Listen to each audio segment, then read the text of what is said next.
नमस्कार, current expose में आपका स्वागत है और मैं हूं आपके साथ साधना सिंह। नमस्कार, करंट एक्सपोज में आपका स्वागत है और मैं हूं आपके साथ साधना सिंह। आज सांवेर विधानसभा में जो तुलसी सिलावट जी ने विजय हासिल की है, उसके लिए आज यहाँ करोल बाग वासियों में खुशी का। आपको कैसा महसूस हो रहा है जो बीजेपी ने सरकार फुल बहुमत के साथ बनाई है?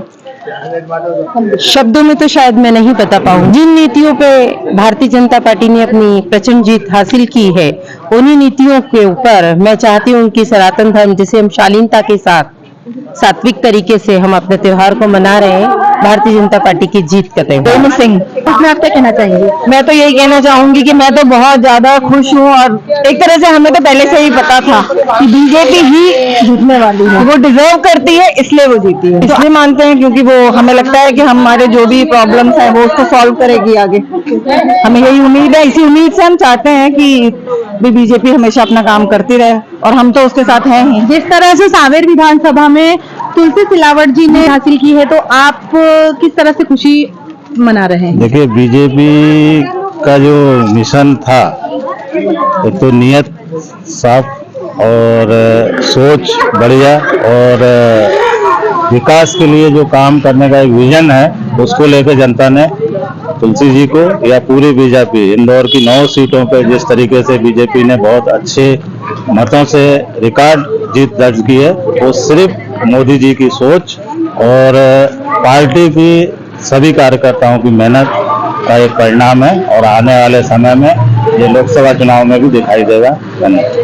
तो जैसे सांवेर विधानसभा में पिछली बार भी तुलसी सिलावट जी विधायक रहे हैं और इस बार भी वो फुल बहुमत के साथ जीत हासिल की है, तो आपको लगता है कि वो इसके लिए सही है? बिल्कुल सही है, क्योंकि पिछले बार भी विधायक रहते हुए भी उन्होंने जो काम किए हैं सांवेर विधानसभा के लिए वो काफी सराहनीय रहे हैं और आगे भी उनके पास एक विजन है सांवेर विधानसभा क्षेत्र के विकास के लिए, तो उसको भी पूर्ण करेंगे और आने वाले समय में एक बेहतरीन विधानसभा कहलाएगी। साहब संजीव तिवारी, इंदौर। दशरथ सिंह मंदसौर जिले का रहने वाला हूँ। का जो ब्लेसिंग था वो बीजेपी को मिला है। लोग कहते हैं कि मोदी जी के बारे में अलग अलग कवायतें को मिलती हैं, तो आप युवा पीढ़ी है, तो आप बता सकते हैं कि क्या वाकई में युवाओं के लिए मोदी जी?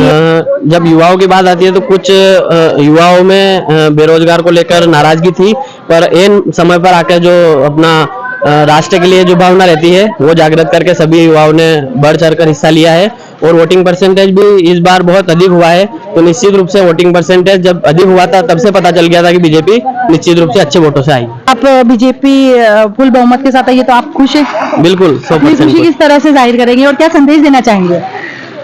बस यही कि हम सब ने जो हमारा अंदर से जो संकल्प था वो पूरा हुआ है, तो निश्चित रूप से यही मोदी जी और शिवराज जी से आग्रह है कि जो भी इस देश के लिए आगे काम हो पूरा करेंगे। ये तो आपको क्या लगता है कि अगला सीएम शिवराज जी को ही बनाना चाहिए या कोई और? नहीं, वो इस बार मोदी जी का पैटर्न चला है, वो पूरा जो करना होगा वो करेंगे। इतने सालों से जब शिवराज जी अपने अच्छे से कर रहे हैं काम युवाओं में सब में, तो मतलब आगे भी आप उनका चेहरा देखना चाहेंगे या फिर? मैडम, इस विषय में मैं ये कहना चाहूंगा कि शिवराज सिंह जी को आने वाले लोकसभा चुनाव तक तो उनको यहाँ पर जरूर रखना चाहिए और आगे भी जो कि उन्होंने अपनी पूरी शक्ति लगा दी है और मध्य प्रदेश को जिताने के लिए भी उनका पूर्ण सहयोग रहा है, तो हम यही चाहते हैं कि शिवराज सिंह ही हमारे अगले चीफ मिनिस्टर बने। बराबर, सही बात यही। सुरेंद्र वाधवा, करोल। आपको क्या लगता है कि बीजेपी ने जिस तरह से जीत हासिल की? पहले तो मैं बधाई देना चाहूंगा कि भाजपा की जो प्रचंड बहुमत आई है और दूसरा बात यह कि जिस प्रकार से जो मैंडेट आया है उससे ये क्लियर मैंडेट है कि आप किसी भी तरीके की डिस्क्रिमिनेटरी पॉलिटिक्स करते हैं, आप कास्ट में डिवाइड करते हैं, कांग्रेस अलग अलग तरीके से जो खेल करते हैं, तुष्टीकरण की राजनीति करते हैं, तो इससे इस तरीके से ये क्लियर मैंडेट से समझ में आता है कि जनता इन सब के विरुद्ध है और जनता इन सब के बहकावे में नहीं आने वाली है। जिस प्रकार से Shivraj ji from last 18 years he is a chief minister of our state, so it is not anti incumbency in our Madhya Pradesh. तो मतलब जैसे युवा अक्सर नाराज रहते हैं कि बेरोजगार हैं, रोजगार नहीं है, तो आप इस बात को किस तरह से लेते हैं? क्या ये सही है? अब रोजगार तो अगर आप देखें गवर्नमेंट जॉब की बात करें तो हर जगह ये तो एक over the period of time जिस प्रकार से डेवलपमेंट हो रहा है तो ऑब्वियसली गवर्नमेंट जॉब्स तो कम होंगी। अगर कांग्रेस भी आती है तो भी ऐसा तो है नहीं कि बहुत ज्यादा गवर्नमेंट जॉब बढ़ जाएंगी। अपार्ट फ्रॉम दिस इंडस्ट्री का विकास तो हो ही रहा है, चाहे वो पीथमपुर एरिया की बात करें, मंडी उधर की बात करें, हर प्रकार से इंडस्ट्री आई रही है, समिट्स हो ही रही है और गवर्नमेंट जो काम कर रही है, तो इतना ज्यादा अनएम्प्लॉयमेंट तो नहीं है। अब जिसको सिर्फ सरकारी नौकरी, या तो अनएम्प्लॉयमेंट वहां है जिसको सिर्फ चाहिए सरकारी नौकरी, तो उसके लिए अनएम्प्लॉयमेंट है, या जिसके पास कोई स्किल्स नहीं है उसके पास अनएम्प्लॉयमेंट है। अपार्ट फ्रॉम दिस अगर देखा जाए तो काम तो मिल ही रहा है सबको।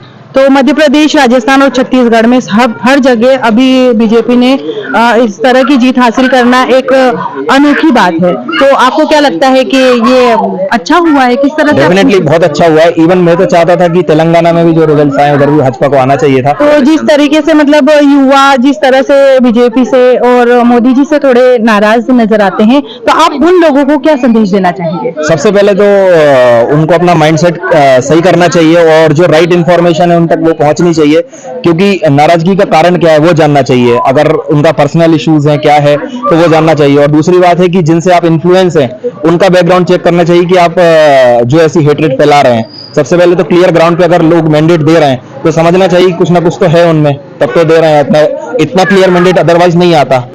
आप अपना परिचय दें। मेरा नाम शुभम पांडे है, करोल बाग इंदौर का रहने वाला हूँ। बहुत ही खुश हैं कि बीजेपी जीती और ये सिर्फ इंदौर की ही बात नहीं है। अगर देखा जाए तो जहां पर भी बीजेपी ने जीत हासिल की है वो एक बहुत ही शानदार उपलब्धि है। और ये सिर्फ बीजेपी या मोदी जी की जीत नहीं है, ये पूरे देश की जीत है। और ये जो जीत है ये बेसिकली उन लोगों के खिलाफ है जो फेक नैरेटिव्स लाते हैं कि इंडिया में डेवलपमेंट नहीं हो रहा है, या फिर जो व्यापारी वर्ग है वो बहुत ज्यादा परेशान है और आगे जाकर वो व्यापारी वर्ग जो है वो मोदी को वोट नहीं देगा। तो उन लोगों का जो फेक नैरेटिव्स है उसको जो है पब्लिक ने गलत साबित किया, ये बहुत ही अच्छी बात है। और देखा जाए तो हम लोगों की जो इकोनॉमी है वो अभी बढ़ रही है, 4 ट्रिलियन इकोनॉमी हो चुकी है। और ये सही बात लोगों का देश है, बेगर्स का देश है, सपेरों का देश है। पर अब पिछले 10 सालों में जब हम लोग बाहर जाते हैं तो लोग प्राउडफुली बोलते हैं अरे आप मोदी जी के यहाँ से हैं। और हम लोग को इतना प्राउड फील होता है। मोदी जी के आने के बाद हम लोग एक बहुत बड़ी सुपर पावर के रूप में उभरे। मैं पल्लवी भटनागर, करोल बाग इंदौर से। मतलब आप यूँ कहना चाहते हैं कि जैसे अयोध्या में जो राम मंदिर वो कमाल करके गए हैं? बस वही कमाल हुआ है। राम को लाएंगे वही हम उनको लाएंगे। मैं बहुत खुश हूँ। बीजेपी के राज में धर्म का जो प्रचार हो रहा है और अपने राम मंदिर का निर्माण, बस उसी से मतलब है हमें, और किसी से नहीं। तो मतलब आप खुश हैं? बहुत खुश, बहुत बहुत ज्यादा। आप अपना परिचय दें।